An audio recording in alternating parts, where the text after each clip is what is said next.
Spider-Man Homecoming is finally here, and by God, it was amazing, it was spectacular, it was sensational, it was friendly neighborhood, it was Spider-Man.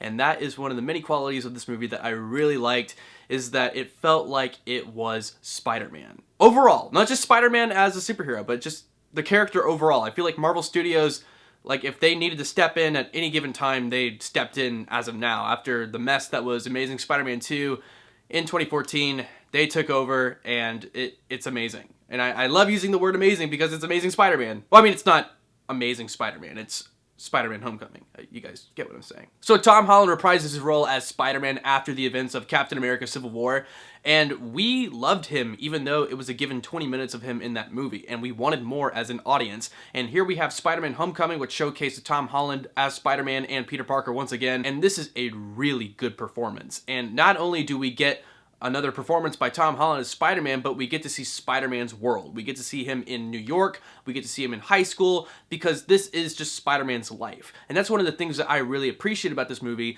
is it's not just another origin story. It's actually not an origin story whatsoever. It's just Marvel Studios hopping on to a Spider-Man story. It's us having fun from beginning, middle to end, and that's one of the things that I really appreciate about it. It doesn't take half of the movie to find out how he became Spider-Man. It's just him as Spider-Man throughout the whole entire movie. There's even a scene where he's talking to his friend Ned where he's like, oh yeah, I was just bitten by a spider. That's it. That's all you need. That's all you need. You were bitten by a spider. You don't need like this montage. We already know how that happened, and that's one of the things that I just loved about this movie, was we just got to see a full-on Spider-Man movie. What I really liked about this movie as well is there was a perfect amount of Peter Parker and Spider-Man. Usually in the past movies, I felt as though there was way too much focus on one side of Peter Parker or Spider-Man. In this movie, I felt like he wore the suit for a majority of time. There wasn't a time where I was like, okay, we're focusing way too much on Peter Parker. I want to see more Spider-Man. I felt as though there was like an even amount. I felt as though we got a whole lot of Spider-Man, him trying to figure out how to use this suit that Tony Stark gave him. And that actually brought a lot of comedic moments as well. Him trying to figure out how to operate this suit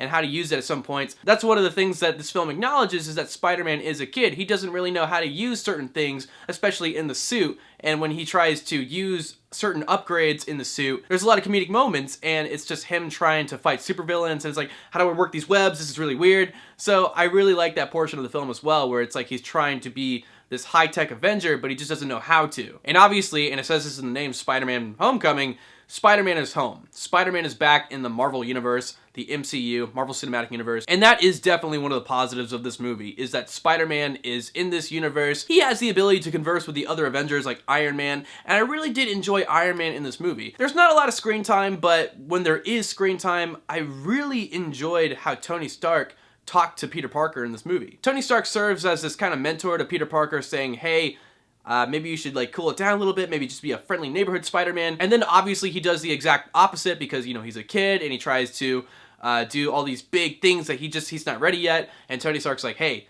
no, stop that. I'm telling you as your mentor to stop. So I really enjoyed the interaction, and it was just really cool showing how the MCU has changed Tony Stark over the years, where he was a character who was trying to change himself from this weapon merchant into this better man, and then here he is trying to be somewhat of a father figure to this Peter Parker who's trying to be a superhero. Even though there was a short amount of screen time, I really enjoyed that, and I like how Spider-Man is in the MCU. That's one of the many positives of this movie. The character who played Ned in this movie, who is Peter Parker's friend, I really enjoyed him as well. I thought he was very comedic, because he finds out that Peter is secretly Spider-Man, and there's a lot of comedic values to that.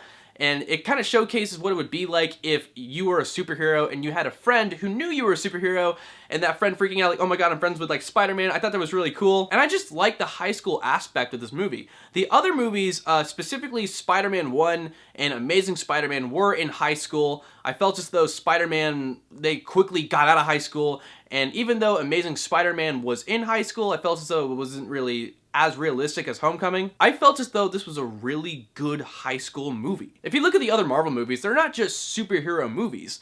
They are movies with superheroes in them. Ant-Man is a heist movie, and he's a superhero. Doctor Strange is a mystic magic movie, and he's a superhero. Captain America Winter Soldier is a spy thriller movie, and he's a superhero. Spider-Man Homecoming is a high school movie, and he's a superhero. So it's just these movies, what they try to do is they have superhero movies in them, but that's not what they're all about. They're all subgenres, and the subgenre in Spider-Man Homecoming is that he is a high schooler and he's also a superhero. So that was really cool. It felt like a John Hughes movie, and you can see a lot of the inspiration, especially from Ferris Bueller's Day Off and The Breakfast Club. Really enjoyed that, and I enjoy how these movies are trying to become coming-of-age movies as well. Like Power Rangers this year. Power Rangers was actually a pretty good coming-of-age movie as well, and Spider-Man Homecoming kind of had the same similarities as that, and I really enjoy how we're coming back to this kind of John Hughes style of movies. Also, Michael Keaton as the Vulture. I really enjoyed him.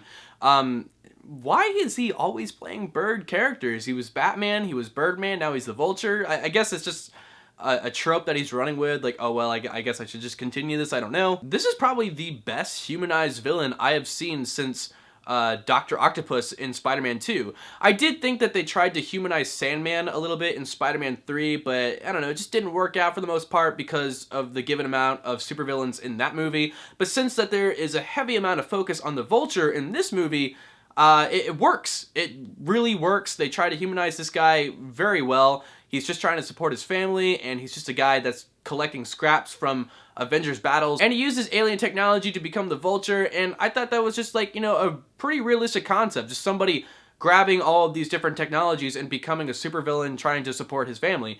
I bought it. And in this movie, he's also really menacing as well. Not gonna go into spoilers, but there's like a monologue scene where it's like, damn, he is gonna mess his life up if he interferes.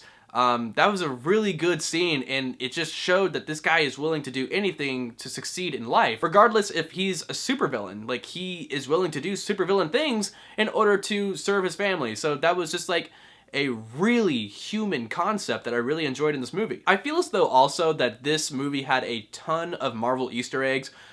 Usually I say, like, when a movie has a lot of Easter eggs, that can kind of hinder the movie. It can't stand on its own. But in Spider-Man Homecoming, they handled the Easter eggs in a very comedic format, which kind of worked in this movie.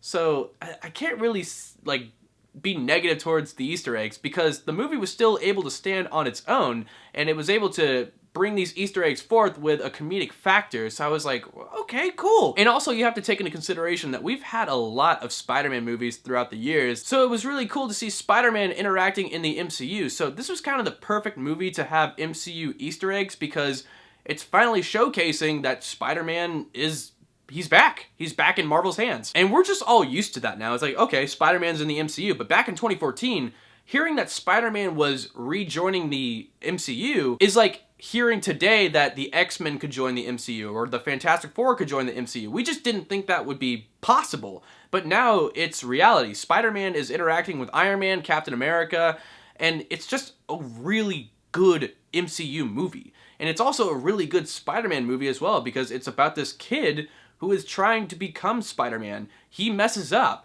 He's just a kid, and the movie acknowledges that. He's not a perfect superhero, and I can't wait to see a sequel where he actually becomes the Spider-Man that he needs to be. I also really enjoy Marissa Tomei as Aunt May.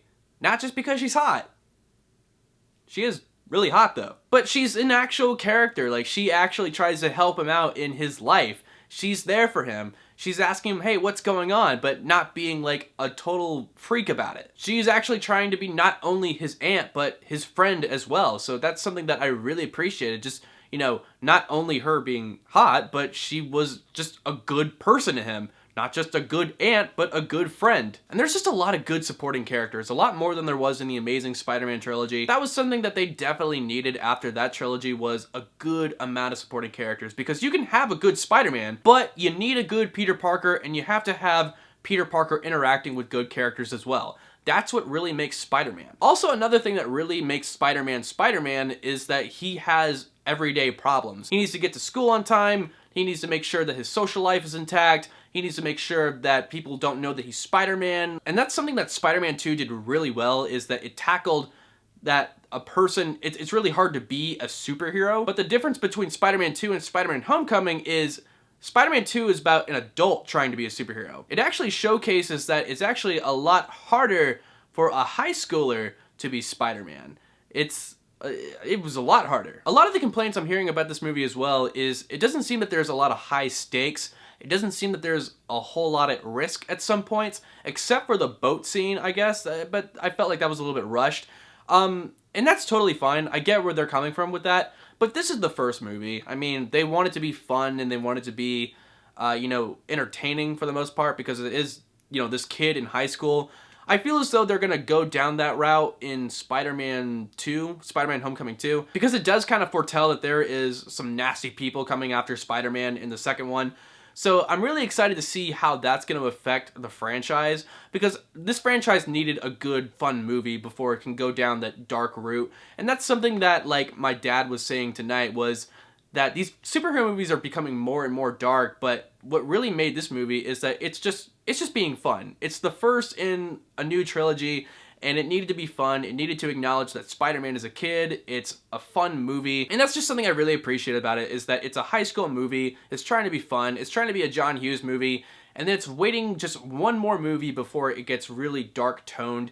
And I can't wait. I think it's going to be a really exciting franchise in the MCU, and I can't wait to see more of the Spider-Man Homecoming franchise. Alright guys, what did you think of Spider-Man Homecoming? Comment down below what you thought of this movie if you've seen it yet. Like the video, share it, and please subscribe to PixelTalk if you haven't yet for more movie reviews, trailer reactions, and gaming content. Also guys, just want to let you know I did a vlog on my Corbin Stuckey channel where I do a lot of vlogs, and I checked out a whole lot of these Spider-Man comics that I've collected over the years.